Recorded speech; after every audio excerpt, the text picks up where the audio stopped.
Bienvenidos a un nuevo vídeo. En este caso vamos a continuar con las distribuciones bidimensionales y vamos a hablar de cómo se calculan los parámetros de estas distribuciones. A partir de este momento lo que tenemos que hacer es organizar los datos en una tabla. Esto nos va a permitir calcular de manera sencilla los diferentes parámetros estadísticos que van a caracterizar a las distribuciones bidimensionales. Vamos a coger una tabla de las estructuras y pesos de 10 jugadores de un equipo de baloncesto que trabajamos en el vídeo anterior y vamos a añadir 4 columnas. Bueno, la primera de ellas no haría falta, pero es la frecuencia. ¿Qué es la frecuencia que llamamos n sub i? Pues es el número de veces que se repite cada par de valores. Como cada par de valores se repite una única vez, pues pongo 1 en cada una. Ahora lo que hacemos aquí es elevar en esta columna es x sub i al cuadrado, es decir, elevar cada uno de estos datos al cuadrado y multiplicarlo por 1, que obviamente es lo mismo, es el dato este al cuadrado. En esta columna lo que hacemos es lo mismo, pero con los datos de y, elevarlos al cuadrado y multiplicarlos por 1. Y por último, en la última columna, pues multiplicamos cada dato de x por el correspondiente dato de y por su frecuencia. Esas son las 4 columnas que hemos ingresado. Y nos van a ayudar estas columnas a calcular los diferentes parámetros estadísticos de las distribuciones bidimensionales. Vamos a añadir una fila más en donde vamos a sumar todos los elementos de cada columna. Aquí la suma en matemáticas se indica por este número, por este símbolo, perdón, que es la sigma mayúscula, que significa sumatorio o suma. Esto significa suma. Pues bien, lo que vamos a hacer es ir poniendo debajo de cada columna la suma de todos sus términos. La suma de todos estos términos, 9, 2, 1. La suma de estos términos son los 10 jugadores. X sub i cuadrado por n sub i suma 380.618. Y sub i al cuadrado por n sub i suma 82.255. Y el x sub i por el y sub i y por el n sub i suma 179.971. Por tanto, en esta última fila que se añade, se calcula la suma de todos los datos de cada columna. Bien. Una vez que tenemos ya la tabla, pasamos a definir y calcular los diferentes parámetros estadísticos que van a caracterizar a las distribuciones bidimensionales y a esta como distribución bidimensional en particular.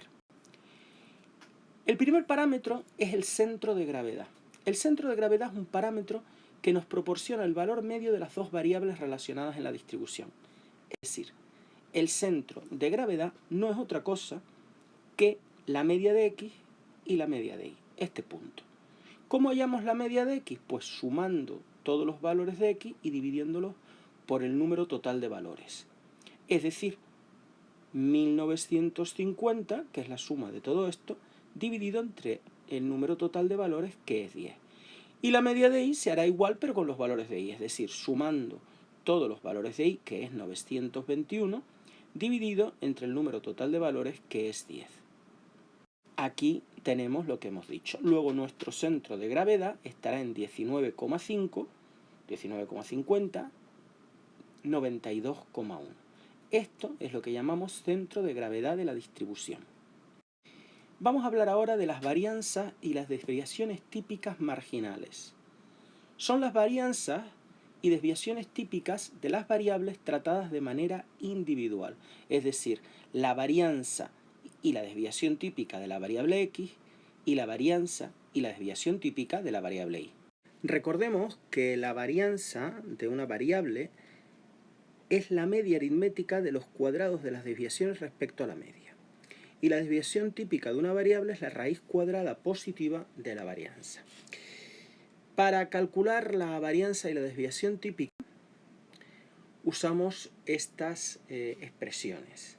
Así, la varianza, que recordemos que se representa como sigma x al cuadrado, sería la suma de todos los valores x sub i al cuadrado por n sub i partido por el número total de datos menos la media al cuadrado.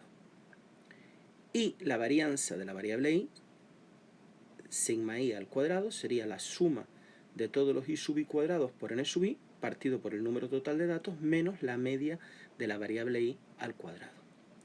La desviación típica, por su parte, hemos dicho que es la raíz cuadrada positiva de la varianza.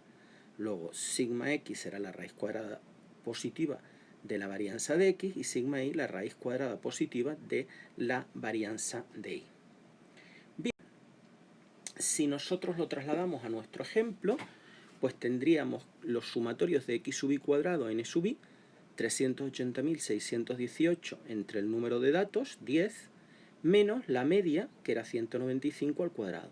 Me da 36,8, la varianza, la desviación típica, sería la raíz cuadrada positiva de este valor, que es 6,066. Y la varianza de la variable i sería los i sub i cuadrado, la suma de los i sub i cuadrado n sub i, que es 85.255, entre el número total de datos, que es 10, menos la media, 92,1 al cuadrado, que me da 43,09, y la desviación típica sería la raíz cuadrada positiva de ese valor, que es 6,564. La covarianza ya sí que es un parámetro estadístico propio de las distribuciones bidimensionales y está dado por el producto de las desviaciones de los valores de la variable respecto de sus medias. Es decir, la suma de los productos de lo que se desvía, la diferencia de cada valor de la variable x con su media y de cada valor de la variable y con su media por la frecuencia de cada valor, el número de veces que se repite cada valor, partido por el número total de datos. Hay otra forma más fácil de calcular la covarianza, más directa, y se puede demostrar que de aquí podemos llegar al sumatorio de los x sub i por i sub i partido por n sub i.